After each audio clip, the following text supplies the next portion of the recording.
Vitamin A एक fat soluble vitamin होता है और ये एनिमल सोर्सेज से मेरे लिया जाता है रेटिनोल फॉर्म में, ठीक है। जो अच्छा विटामिन ए जो है ना, ये एक रेटिनॉइड है, ठीक है। और इसके अंदर ना इसकी मुख्तलिफ फार्म होती है विटामिन ए की। इसको हम ये कुछ रेटिनोल फार्म में भी होता है, रेटिनल में भी होता है, रेटिनोइक एसिड में भी होता है और बीटा कैरोटीन में भी होता है। जो बीटा कैरोटीन फार्म है ना विटामिन ए की, ये सिर्फ प्लांट्स के अंदर पाई जाती है और ये इंसानों के अंदर इतनी अब्जॉर्ब भी मुश्किल से हो पाती है, अब्जॉर्ब भी नहीं हो पाती। तो अगर हमने बीटा कैरोटीन के 12 हिस्से लिए ना तो सिर्फ एक हिस्सा इंसान के अंदर अब्जॉर्ब होगा, बाकी बचती हैं इसकी तीन मुख्तलिफ फार्म होती है। उससे होती है एक रेटिनोल फार्म होती है। रेटिनोल फार्म में ये होता है कि अगर OH ग्रुप अटैच है ना बीटा आयोनिन रिंग के साथ तो हमारे पास रेटिनोल फार्म होती है, ठीक है। रेटिनल फार्म में क्या होता है कि जो रेटिनोइड है ना उसके अंदर अल्डिहाइड ग्रुप होता है रेटिनल में, और रेटिनिक एसिड में COOH ग्रुप अटैच होता है रेटिनोइड के साथ, ठीक है। तो 4 फार्म होती हैं, retinol, OH group attach, retinal, aldehyde group attach, retinoic acid, COOH group attach और बीटा कैरोटीन जो प्लांट्स के अंदर होती है, ठीक है। अब एक बात आप बहुत ज़्यादा इंपॉर्टेंट है, ये याद रख लें कि जो रेटिनोल है और रेटिनल है ये दोनों आपस में कन्वर्ट हो सकते हैं। रेटिनोल की ऑक्सीडेशन कराई रेटिनल बना, रेटिनल की रिडक्शन कराई रेटिनोल बना। लेकिन जब रेटिनल की ऑक्सीडेशन कराई जाती है तो रेटिनोइक एसिड बनता है और रेटिनोइक एसिड किसी चीज़ में भी कन्वर्टेबल नहीं है। रेटिनोइक एसिड रेटिनल में कन्वर्ट नहीं हो सकता, ठीक है। ये आपने रिएक्शन याद कर लिया कि रेटिनोल रेटिनल आपस में कन्वर्टेबल है, लेकिन रेटिनल की ऑक्सीडेशन से रेटिनोइक एसिड बनता है और रेटिनोइक एसिड किसी भी चीज़ में कन्वर्ट नहीं हो सकता, ठीक है। अब जो विटामिन ए की कौन सी फॉर्म में जो सबसे ज़्यादा इस्तेमाल होती है वो है रेटिनोइक एसिड, जो कि सबसे ज़्यादा सारे फंक्शंस में इस्तेमाल होती है। सिवाय एक फॉर्म जो रेटिनल होती है ये सिर्फ विजन के लिए काम आती है, ठीक है। जो रेटिनल फार्म है ये विजन के लिए काम आती है, बाकी जो रेटिनोइक एसिड है ये मोस्ट ऑफ द फंक्शंस के लिए इस्तेमाल होती है। अब इस शुरुआत करते हैं विटामिन ए का किस तरह बॉडी में एब्जॉर्प्शन होती है और किस किस फंक्शन के लिए इंपॉर्टेंट है। तो ये सबसे पहले विजन के फंक्शन के लिए इंपॉर्टेंट है, नज़र तेज़ होने के लिए, नज़र अच्छी होने के लिए लाजमी है। इसके अलावा एपिथेलियल सेल्स के मेंटेनेंस के लिए, रिप्रोडक्शन के लिए भी ये लाजमी होता है फीमेल्स के अंदर, ठीक है। इसके अलावा इम्यूनिटी प्रोवाइड करता है विटामिन ए, और इसके अलावा जो है वो म्यूकस सेक्रेशन के लिए इंपॉर्टेंट होता है और ग्रोथ वगैरह के लिए ये इंपॉर्टेंट होता है। अब विटामिन ए किस तरह बॉडी में एब्जॉर्ब होता है और किस तरह ये अपने फंक्शन करता है, ये अब बहुत इंपॉर्टेंट क्वेश्चन है और ये बार बार पूछा जाता है क्वेश्चन के अंदर। जब सबसे पहले हमारे पास जो डाइट होती है ना, एक तो प्लांट बेस्ड डाइट होती है, एक एनिमल बेस्ड। प्लांट के अंदर बीटा कैरोटीन फार्म होती है, तो वो बीटा कैरोटीन फार्म इंटेस्टाइन के अंदर चली जाती है और वहाँ से रेटिनल में कन्वर्ट हो जाती है और रेटिनल से रेटिनोल में कन्वर्ट हो जाती है। बीटा कैरोटीन प्लांट से आई और बीटा कैरोटीन इंटेस्टिनल सेल के अंदर ये रेटिनल में पहले कन्वर्ट हुई, फिर रेटिनोल में कन्वर्ट हो गई। लेकिन जो हमारे पास एनिमल सोर्स से आई डाइट वो होती है रेटिनल ईस्टर की फार्म में, यानी कि लेकिन रेटिनल ईस्टर जब मैदे में आता है तो रेटिनोल में, अब ये भी रेटिनोल में इंटेस्टाइन में चला गया, तो दोनों फार्म्स रेटिनोल की सूरत में इंटेस्टाइन में मौजूद हैं। अब इंटेस्टाइन के अंदर ये फैटी एसाइल कोएंजाइम में आता है और इसको रेटिनोल ईस्टर में कन्वर्ट कर देता है। रेटिनोल से दोनों फार्म जो बीटा कैरोटीन की फार्म थी वो भी इंटेस्टाइन में रेटिनोल की फार्म में थी, और जो डाइट एनिमल सोर्स से आई वो भी रेटिनोल फार्म में इंटेस्टाइन के अंदर है। फैटी एसाइल कोएंजाइम ने इसको रेटिनोल ईस्टर की फार्म में कन्वर्ट कर दिया इंटेस्टिनल सेल के अंदर। अब रेटिनोल ईस्टर जो है वो फैट के अंदर डिजॉल्व हुआ और क्लीमिक्रॉन्स यानी कि लिम्फ और ब्लड के साथ मिलकर रेटिनल ईस्टर जो है ये लिवर के अंदर चला जाता है क्लीमिक्रॉन की सूरत में। अब लिवर के अंदर ये कन्वर्ट हो जाता है आल ट्रांस रेटिनोल की फार्म में, आल ट्रांस रेटिनोल की। कुछ आल ट्रांस रेटिनोल लिवर के अंदर रेटिनाइल पाल्मिटेट की फार्म में स्टोर हो जाता है, कुछ आल ट्रांस रेटिनोल लिवर के अंदर रेटिनाइल पाल्मिटेट की फार्म में स्टोर हो जाता है ताकि बाद में इसको इस्तेमाल किया जाए। अब आल ट्रांस रेटिनोल है, यहाँ से कहानी शुरू होती है कि ये किस तरह विजन के लिए काम आता है और मैथिलियल टिश्यू के मेंटेनेंस के लिए। आल ट्रांस रेटिनोल लिवर से निकलता है, इसके साथ बाइंड करती है दो प्रोटीन, एक होती है रेटिनोल बाइंडिंग प्रोटीन और दूसरी होती है ट्रांसथायरेटिन प्रोटीन। ये दोनों प्रोटीन्स रेटिनोल के साथ बाइंड करती हैं। आल ट्रांस रेटिनोल के साथ जो है बाइंड किया और रेटिनोल बाइंडिंग प्रोटीन और ट्रांसथायरेटिन ये तीन कम्प्लेक्स बन गया। ये दोबारा आई के अंदर रेटिना के अंदर चले जाते हैं, रेटिना के अंदर आल ट्रांस रेटिनोल बन जाता है, ठीक है। आल ट्रांस रेटिनोल को रेटिनोल बाइंडिंग प्रोटीन और ट्रांसथायरेटिन ने उठाया और रेटिना में ले गए, वहाँ पे आल ट्रांस रेटिनोल मौजूद है, ठीक है। अब आल ट्रांस रेटिनोल रेटिना के अंदर आल ट्रांस रेटिनाइल ईस्टर में पहले कन्वर्ट होता है।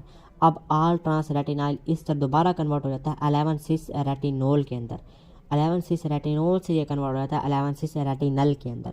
आपको मैंने पहले बताया था रेटिनल फार्म विजन के लिए लाजमी होती है, तो आल ट्रांस रेटिनोल रेटिना में आया, फिर ये आल ट्रांस रेटिनाइल ईस्टर में आया, फिर ये 11-6 रेटिनोल की फार्म में आया, 11-6 रेटिनोल से 11-6 रेटिनल की फार्म में आया। अब 11-6 रेटिनल के साथ ऑप्सिन प्रोटीन जब अटैच होती है ना तो रोडोप्सिन बन जाता है। अब रेटिना के अंदर 11-6 रेटिनल के साथ ऑप्सिन प्रोटीन अटैच हुई तो रोडोप्सिन बन गया। अब रोडोप्सिन के ऊपर जब लाइट पड़ती है ना तो ऑप्सिन रिलीज़ हो जाता है, और जब ये ऑप्सिन रिलीज़ होता है तो एक रिएक्शन होता है जिस प्रोसेस के ज़रिए जी प्रोटीन ट्रांसड्यूसन जो है वो ट्रिगर हो जाती है रेटिना के अंदर।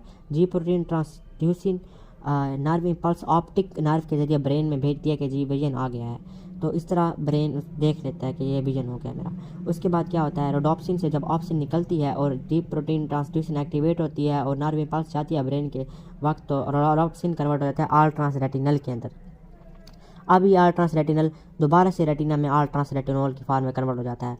आल ट्रांस रेटिनोल से फिर दोबारा से आल ट्रांस रेटिनल ईस्टर, फिर 11 सिस रेटिनोल, फिर 11 सिस रेटिनल, फिर ऑप्सिन आई तो फिर रेडोप्सिन बन गया, फिर रेडोप्सिन से ऑप्सिन निकली, जी प्रोटीन एक्टिवेट हुई और आल ट्रांस रेटिनल बन गया, फिर आल ट्रांस रेटिनल दोबारा से आल ट्रांस रेटिनोल के अंदर रेटिना में।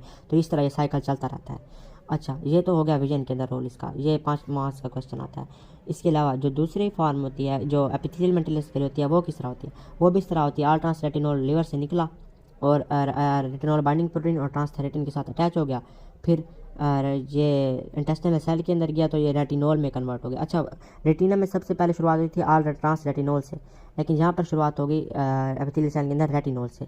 रेटिनोल किस में कन्वर्ट हो जाता है, रेटिनोइक एसिड में। मैंने आपको बताया था ज़्यादातर इसकी फॉर्म जो इस्तेमाल होती है रेटिनोइक एसिड होती है, तो रेटिनोल रेटिनोइक एसिड में कन्वर्ट हो गया। रेटिनोइक एसिड अब किसके साथ बाइंड करता है, ये सारा जो काम हो रहा है ये एपिथेलियल सेल के अंदर हो रहा है। रेटिनोल रेटिनोइक एसिड में कन्वर्ट हो गया, रेटिनोइक एसिड के साथ रेटिनोइक एसिड रिसेप्टर आया और उसने बाइंड किया, तो रेटिनोइक एसिड रिसेप्टर और रेटिनोइक एसिड आपस में बाइंड किए। ये बाइंड किए तो ये डीएनए के ऊपर गए, जीन के ऊपर गए, वहाँ पे जो जीन उन्होंने ट्रांसक्राइब कराना था उस जीन को ट्रांसक्राइब कराया, एमआरएनए प्रोड्यूस किया।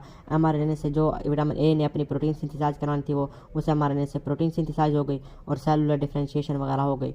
तो ये यहाँ पर इसका फंक्शन हो गया। ठीक है, ये इसके 2 इंपॉर्टेंट फंक्शंस थे। और इसके बाद अगर इसकी डेफिशिएंसी हो जाए तो क्या होता है। अब मैंने आपको बताया कि जो नज़र आया विजन के लिए ये काफ़ी इंपॉर्टेंट होता है। जब विटामिन ए की डेफिशिएंसी हो जाए तो नाइट ब्लाइंडनेस होना शुरू हो जाती है। इसका साइंटिफिक नेम है निक्टैलोपिया। ठीक है, और विटामिन ए की डेफिशिएंसी का सबसे पहला साइन यही होता है कि नाइट ब्लाइंडनेस होना शुरू हो जाती है। और दूसरा इसका जो है अगर ज़्यादा देर डेफिशिएंसी रहे तो विजुअल सेल्स तबाह हो जाते हैं, जिसकी वजह से परमानेंट ब्लाइंडनेस भी हो जाती है।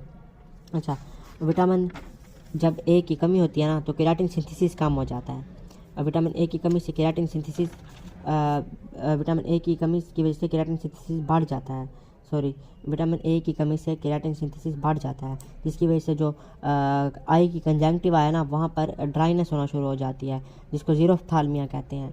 ये ड्राइनेस अगर ट्रीट ना की जाए तो ज़ीरोफ्थाल्मिया से जो है वो कॉर्नियल अल्सरेशन भी होना शुरू होता है। जो आई के अंदर कॉर्निया होता है वहाँ पे अल्सर बनना शुरू हो जाते हैं और फिर एक स्कार टिश्यू बन जाता है आई के अंदर और परमानेंट ब्लाइंडनेस हो जाती है। तो पहले केराटिन सिंथेसिस इंक्रीज हो गया इसकी कमी की वजह से, उसके बाद क्या हुआ कि कंजंक्टिवा के अंदर ड्राइनेस हो गई, उसके बाद क्या हुआ अल्सरेशन हो गई कॉर्निया के अंदर, उसके बाद क्या हुआ एक स्कार टिश्यू बनना प्रोड्यूस हो गया और ब्लाइंडनेस हो गई।